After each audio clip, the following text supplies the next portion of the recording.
क्या हुआ? आज फिर खुद चलकर आई लक्ष्मी को तुमने मना कर दिया। ऐसे कब तक चलेगा? इतने अच्छे दाम जमीन के मिल रहे थे, तुमने फिर एक ग्राहक वापस लौटा दिया।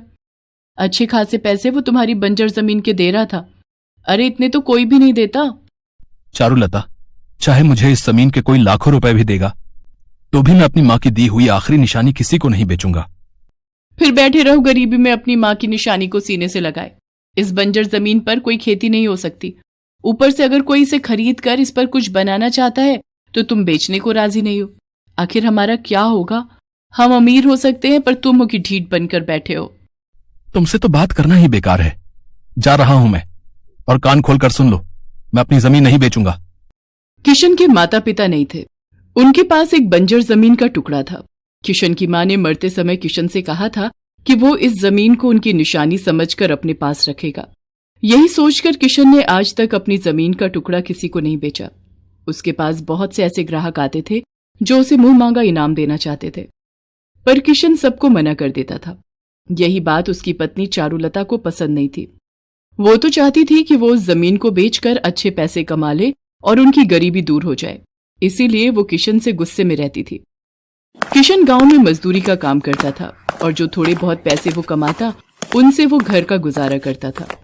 एक दिन किशन किसी काम से शहर गया हुआ था। पीछे से चारुलता ने वो जमीन किसी दूसरे गांव के साहूकार को बेच दी।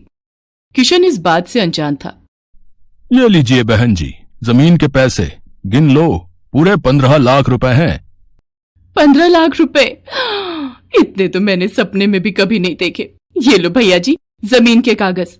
पर मेरे पति को कानो कान खबर नहीं होनी चाहिए कि ये जमीन मैंने आपको बेची है, समझे? चारुलता पैसे देखकर बहुत खुश थी। उसने किशन को अभी इस बारे में कुछ भी नहीं बताया था, पर अचानक अगले दिन वो साहूकार चीखता चिल्लाता चारुलता के घर आता है। अरे तुमने मुझे कैसी जमीन बेच दी जहां पर भूत प्रेतों का वास है? मुझे ऐसी जमीन नहीं चाहिए।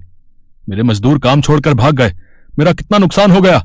ये अपनी जमीन के कागज पकड़ो और मेरे रुपए मुझे वापस करो। कौन सी जमीन की बात कर रहे हो आप?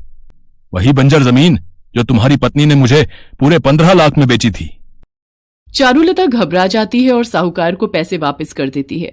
किशन को सारी बात पता चलती है।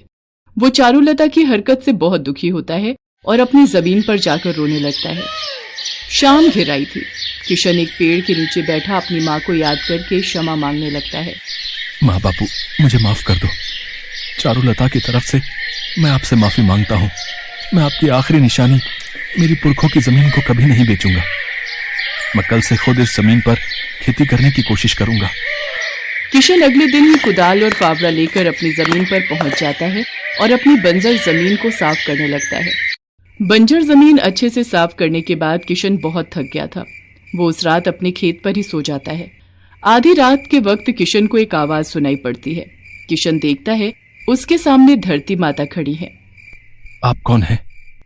किशन, मैं धरती माता हूँ। मैंने तुम्हारा मातृत्व प्रेम देखा है।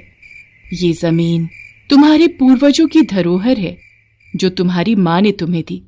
तुमने अपनी माँ की आज्ञा का पालन किया और जो बच्चे अपने माता पिता की आज्ञा का पालन करते हैं वो सदैव जीवन में सफल होते हैं।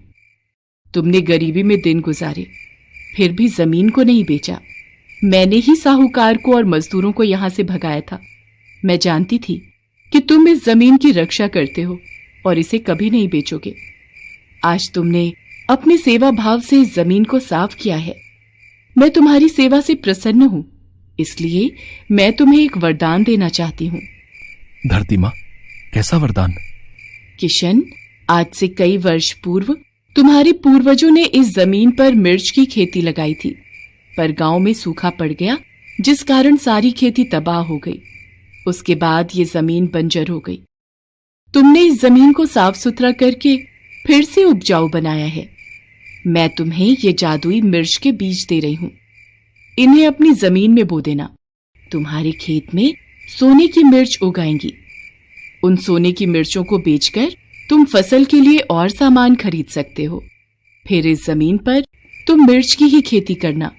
वो तुम्हारे लिए बहुत फलदायी होगी और धीरे धीरे तुम्हारे जीवन के सारे कष्ट दूर हो जाएंगे। इतना कहकर धरती माता धरती में समा गई। किशन अपने हाथों की ओर देखता है। उसके हाथ में मिर्च के बीज थे। किशन खुशी खुशी सारे बीज जमीन में बो देता है और घर जाकर चारुलता को सारी बात बताता है। क्या आप सच कह रहे हो? सोने की मिर्चों की खेती? सुनो जी, मुझे माफ कर दो, मैं नहीं जानती थी हमारे पूर्वजों का आशीर्वाद इस जमीन पर और आप पर बना हुआ है। कोई बात नहीं चारुलता, गलती इंसान से ही होती है। तुम्हें अपनी गलती का एहसास हो गया, इस बात की मुझे खुशी है। अब हम कल सुबह जल्दी उठकर खेत पर चलेंगे। अगले दिन किशन और चारुलता दोनों खेत पर जाते हैं। वो देखते हैं खेत में सोने की मिर्चें लहरा रही हैं। दोनों उन मिर्चों को देखकर बहुत खुश होते हैं। किशन को उसकी अच्छाई का फल मिल जाता है। धरती माता और पूर्वजों के आशीर्वाद से उसके जीवन के सारे दुख दूर हो जाते हैं। किशन और चारुलता दोनों मिलकर सारी सोने की मिर्चें तोड़ लेते हैं और उन्हें बाजार में बेच देते हैं। उनसे जो पैसा मिलता है उससे किशन खेती करने की सारी मशीनें और सामान खरीद लेता है।